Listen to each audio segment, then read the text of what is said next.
Бейли, господине Бейли, благодарам што ја прифативте поканата за ово интервју. Прв пат сте во Телевизија 24. Right. Thank you very much for having me. It's good to be here. It's taken a little time. I'm sorry about that. Она што е актуелно денес интерпелација за недоверба на владата. ВМРО ДПМН се враќа во собрание, ќе имаме поприлично бурен ден политички, условно кажано во наводници, и сега некои од аналитичарите велат дека заостануваме со реформските закони, дека непотребно се занимаваме и губиме време со вакви работи. I think it's very important that VMRO is coming back into parliament as the leading opposition party. That having a strong opposition active in parliament discussing laws is a critical part of a democracy and very much a part of being a European democracy. As far as the reform process goes, it's, some reforms have gone faster than others. I think that's normal. Some of these reforms are quite complex. And it's not just a matter of passing a law when you're talking about a reform process. What you're trying to do is change how institutions function and indeed how people function. So you'll have the rule of law when judges are acting independently, when people are fighting corruption. It's not just a matter of passing a law, but it's a matter of, in some cases, changing the culture of institutions and politics in the country. And I think that's what citizens in Macedonia is looking for. And indeed, that's what your friends and partners in the European Union and NATO are looking for. So it's a long process. Some of these are complicated, and indeed some of them also require a two-thirds majority. So it's important that the opposition be there and be active in the process. Амбасадор, не мислите ли дека малку досниме со реформските закони? Владата излезе со план 369 и кажа дека најголем дел од работите се завршени и очекуваме уште опозицијата да се врати во собранието. Ете, опозицијата ВМРО ДПМН се враќа во собранието, меѓутоа се чини како да недостасуваат оние клучни реформски закони поврзани со правосудството, тоа што беше клучна мана на македонското современо општество. Реформите во медиумите, овде јавниот сектор. Одиме бавно или? Well, I think we'll find out what's going to happen in Parliament in the next several days. Again, the opposition is back in Parliament. I understand the working groups have been discussing ways to come to agreement on these important reforms.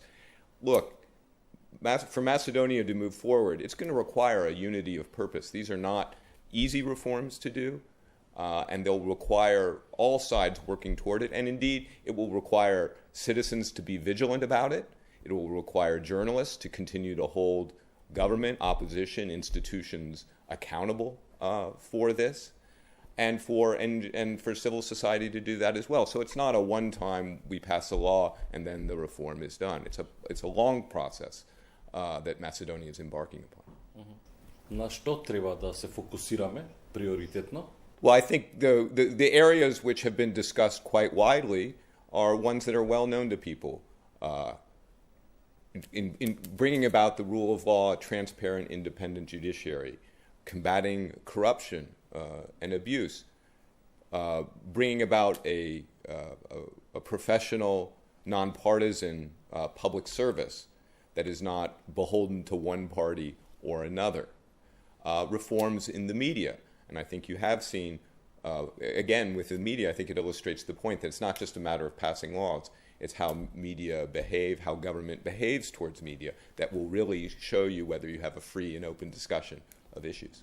Македонија после изгледа да влегува во самата завршница кога е во прашање спорот со името, најавена е нова средба на министрите за надворешни работи на Македонија и Грција, Димитров и Коцијас.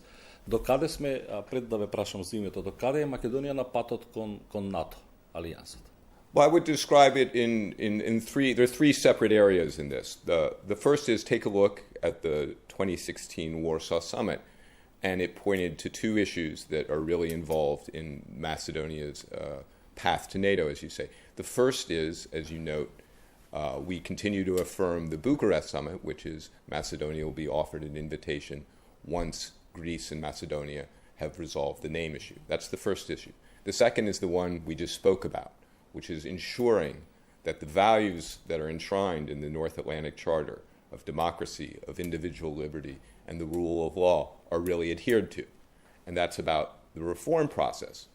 But it's also important as an ally or a potential ally that wants to be a responsible ally to continue to make investments in Macedonia's security sector, and particularly in its military. And the government, even as it is working on reforms in all these other areas, is also looking at ways to both increase spending, but also to make that spending more efficient and bring additional capabilities to the alliance. So that's an important part of becoming a part of a security alliance. Сепак без решение на спорот со Грција, Македонија не може во НАТО. Или може под привремената референца? I think the Secretary General answered that question when he was here earlier in January. I think it's most important to focus on resolving the name issue. That's what the Bucharest Summit declaration talks about. And indeed, right now is, I think, a very important opportunity, as you have governments in Macedonia and Greece, I think, committed to finding a solution. This solution would be in the interest of regional stability. It would improve bilateral relations, open up, I think, areas of cooperation in business and commerce. So it's in the interests of both countries, and certainly we see it more broadly in the interests of Europe as a whole and the interests of transatlantic security. So I think it's an important opportunity and a moment to be seized. It's not going to get easier as time goes on. Амбасадоре, мислите дека сме близко до решение на спорот, затоа што и премиерот Зоран Заев изјави кога ќе ја видите следната средба помеѓу мене и Ципрас, да знаете дека имаме достоинствен договор. А средбите на шефовите на дипломатиите се интензивирани, дури некои од медиумите шпекулираат дека се е договорено името Горна Македонија, државјанство Горна Македонија, јазик македонски и останува уште оној детал на кој што ова се шпекулации нормално поврзано со измените во уставот, промените во уставот. Well, I think it's important to let Macedonia and Greece talk about where they are in this negotiation. I'm not sitting in the room, and I'm not able to say whether something is or is not resolved. Clearly, productive discussions are going on. I think they've talked about many issues. Some of this has been out in the press. Some of it is speculation in the press. You've had a more public discussion of these issues, and that's a very important part of this, as these are sensitive issues in both countries. So where the negotiations are, I think I'll let the two foreign ministers speak to that tomorrow after they've had their talks.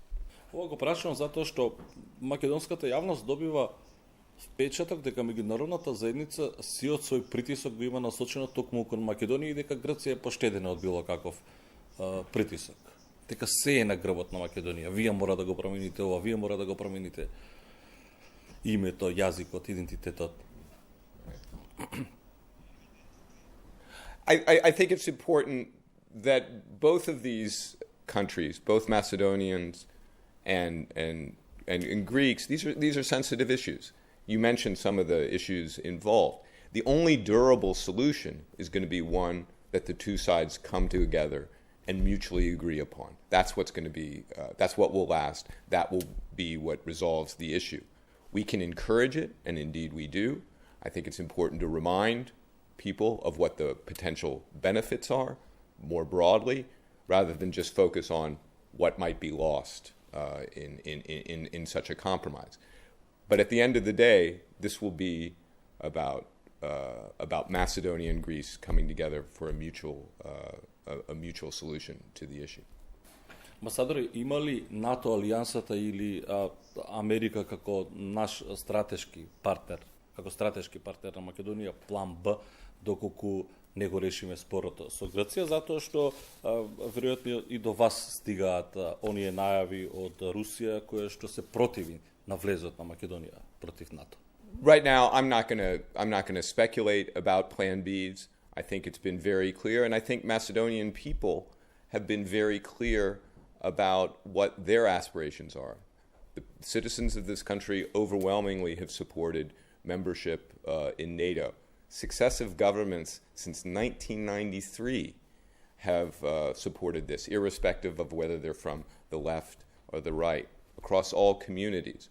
So that is very much where the citizens of this country want to go. That's something that we have supported since that time as well. So I don't see there being a plan B here. To become a full member of NATO to become a full ally is what people aspire to. There are issues along the way, and I think it's important to concentrate on how those issues can be overcome. We have said, the alliance has said, that it remains open to any country that wants to join the alliance, that meets the criteria for membership, and also accepts the responsibility it undertakes as an ally. That's a pretty solemn promise. And Macedonia has consistently wanted to be on that path. That's the path we support. I don't see why Russia would have any problem with that. Официјална Москва предупредува дека влезот на Македонија во НАТО би можел да има последици за регионалната безбедност, но и за билатералните односи меѓу двете земји. Вакви информации стигнува до нас, медиумите и воопшто до јавност. Затоа прашам. I would say simply this, that NATO is a defensive alliance that has for 70 years defended our values, our freedoms, our prosperity. I can very much see why the citizens of this country would want to join this alliance. And indeed, it's something that can help guarantee Macedonia's sovereignty. You would have your neighbors would not just be your neighbors, they would be your allies. And I think that is a very important point. I think it puts to rest many of the fears that some people in Macedonia express about the country being somehow divided in various kinds of scenarios. So I think it's important to stay focused on this path, and I think it is possible to come to a compromise with Greece that meets both countries' needs and allows both countries in the region to move forward. Можеме на следниот самит да очекуваме дека ќе станеме полноправна членка на НАТО? Well, I think what's important is to focus on the things that we just talked about what's needed to happen. As you mentioned first, that's going to depend on what the status of the name negotiations are. And I don't know whether that will be done or not by then. So that's important. Continuing with reforms, as we said, reaffirming the core values of the alliance, and continuing to invest in your own security. Those are all three very things that will help answer that question. In terms of the timing, once those issues can be considered by the alliance, and in particular the name issue, then you can talk about where it fits into timing. The good part of this is that you already have a decision from the alliance as a whole about membership. That's a good thing. So it'll be up to the alliance, if everything goes as I have suggested, it'll be up to the alliance to decide how to implement that decision. And I don't know whether that will be at a summit or through some other mechanism.